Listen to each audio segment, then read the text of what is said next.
Hi everyone, as you can see from the title, today I want to talk about why facts alone do not sell the ideology.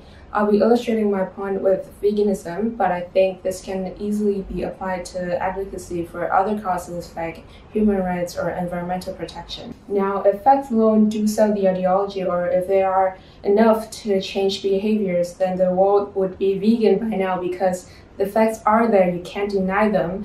But it's not, and that's because people don't change until they're ready to change. When we ask people to, say, go vegan or stop eating animals, we're not simply asking for a behavioral change, we're asking for a shift in consciousness. We're asking for people to question authorities, like maybe their parents or teachers or even the state. We're asking for people to probably challenge things that they have believed in throughout their lifetime. That is, we're essentially asking people to break a lifetime of conditioning. We're also probably asking people to join a minority group, and that's certainly the case for veganism.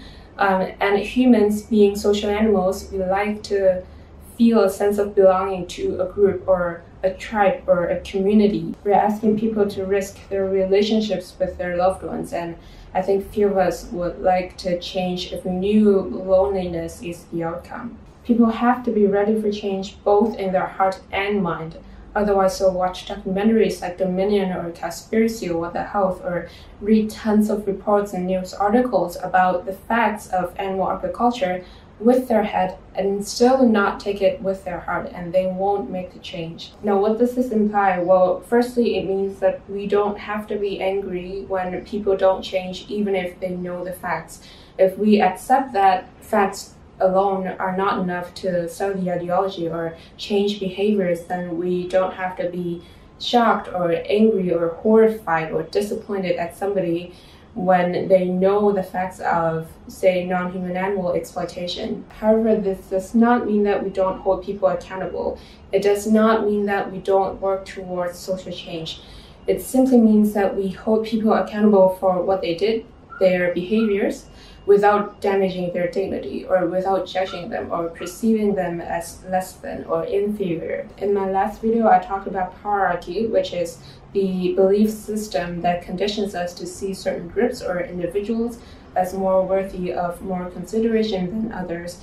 And I think it would be disingenuous of us to advocate for social justice using oppressive or hierarchical approaches. My second takeaway would be, instead of viewing everybody who's different from you as an enemy, try to be friends with people and bring them into your circle. If your goal is to debate, if you want to argue with somebody, if you want to be the winner, then it usually makes the other person the loser, and I don't think anybody wants to be that.